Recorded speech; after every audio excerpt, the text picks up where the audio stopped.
Steve jobs सफलता की कहानी। जब मैं 17 साल का था तब मैंने एक बुक में पढ़ा था कि यदि आप हर रोज ऐसे जिए जैसे कि यह आपके जिंदगी का आखिरी दिन है, तो आप किसी न किसी दिन सही साबित हो जाओगे। यह विचार मेरे दिमाग पर छा गया और तब से मैंने शीशे में खुद से ये सवाल किया है कि अगर ये दिन मेरे जिंदगी का आखिरी दिन होता तो क्या आज मैं वो करता जो मैं करने वाला हूँ। और जब भी लगातार कई दिनों तक जवाब नहीं में होता तब मैं समझ जाता हूँ कि कुछ बदलने की जरूरत है, कुछ नया करने की जरूरत है। स्टीव जॉब्स की स्पीच में बहुत ही गहराई है। अगर आप ये बात ध्यान से समझे तो ये बात आप में एक अलग ही ऊर्जा भर देगा और इससे भी ज्यादा ऊर्जावान उनके जीवन की कहानी है। यह एक ऐसी शख्सियत थी जिन्हें ना अपने पैसे से प्यार था और ना ही पैसा उनका पहचान था, बल्कि लीक से हटकर सोचना तथा टेक्निक को नए रूप में परिभाषित करना उनकी प्रबल व्यक्तित्व की विशेषताएं थी। लेकिन स्वयं स्टीव जॉब्स के लिए उनकी जिंदगी कभी आसान नहीं रही।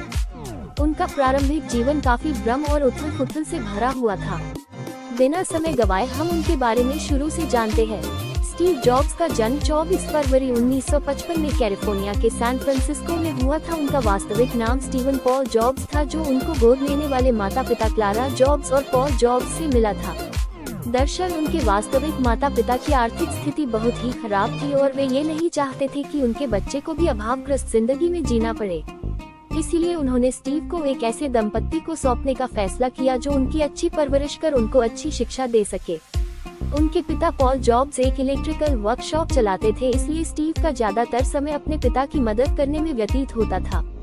यही वो माहौल था जिसने उन्हें चीजों को नए रूप में जोड़कर बनाना सिखाया और फिर धीरे धीरे इलेक्ट्रॉनिक उनका शौक बन गया। प्राथमिक विद्यालय में 4 साल पढ़ने के बाद किसी कारण उनके पिता को दूसरे शहर लॉस एल्टोस, कैलिफोर्निया में शिफ्ट होना पड़ा और यहाँ उनका दाखिला होमस्टेड माध्यमिक में करा दिया गया, जहाँ उनकी मुलाकात स्टीव वॉज़नियाक से हुई, जो आगे चलकर एप्पल कंपनी में साझेदार भी बने। वॉज़नियाक का भी दिमाग काफी तेज था और उन्हें भी इलेक्ट्रॉनिक से बहुत प्यार था, शायद इसीलिए दोनों में ही जल्दी दोस्ती हो गई। स्कूली शिक्षा पूरी करने के बाद स्टीव जॉब्स ने आगे की पढ़ाई जारी रखने के लिए रीड कॉलेज में एडमिशन तो ले लिया, लेकिन इस कॉलेज की फीस इतनी महंगी थी कि उनके माता पिता के लिए उसे दे पाना संभव नहीं हो पा रहा था और स्टीव जॉब्स को भी अपने माता पिता का पैसा बर्बाद करना अच्छा नहीं लगा, क्योंकि उन्हें उस पढ़ाई में ज्यादा दिलचस्पी नहीं थी। इसीलिए 6 महीने बाद ही उन्होंने कॉलेज छोड़ दिया, जिसके बाद के आधिकारिक छात्र के रूप में वो केवल अपने मनपसंद विषय कैलीग्राफी की क्लास लेने लगे। यह एक ऐसा समय था जिससे स्टीव के पास बिल्कुल भी पैसे नहीं होते थे, यहाँ तक कि अपने हॉस्टल के कमरे की किराया भी नहीं दे सकते थे, जिससे वो अपने दोस्त के कमरे में फर्श पर सोते थे और खाना खाने के लिए हर रविवार 7 मील दूर पैदल चलकर मंदिर जाते ताकि हफ्ते में एक बार पेट भर खाना खा सके। उसके बाद 1972 में जॉब्स को उनकी पहली नौकरी एक वीडियो गेम्स बनाने वाले कंपनी अटारी में मिली। वो वहाँ कुछ वर्षों तक काम किया, लेकिन जैसा ही होता है हर इंसान के जिंदगी का एक आध्यात्मिक पक्ष भी होता है और उसे पाने के लिए हर किसी का तरीका भी अलग।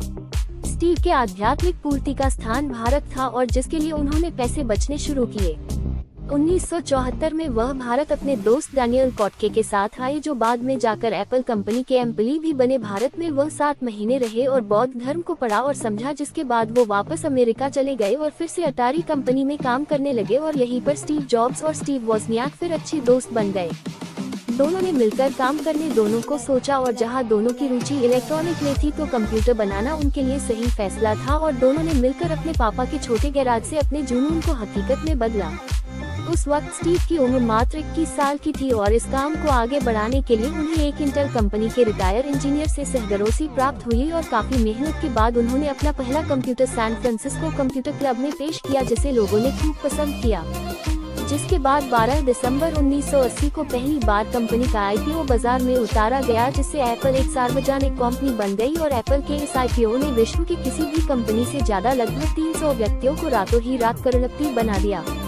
उसके बाद जब एप्पल थर्ड और लीसे डेस्कटॉप बाजार में लॉन्च हुआ तो लोगों ने उन्हें ज्यादा पसंद नहीं किया और कंपनी घाटे में चली गई और दुर्भाग्य से इसका जिम्मेदार स्टीव को ठहराया गया। और 17 सितंबर 1985 में कंपनी के बोर्ड ऑफ डायरेक्टर ने स्टीव को कंपनी से निकाल दिया, जिसके बाद वो टूट चुके थे।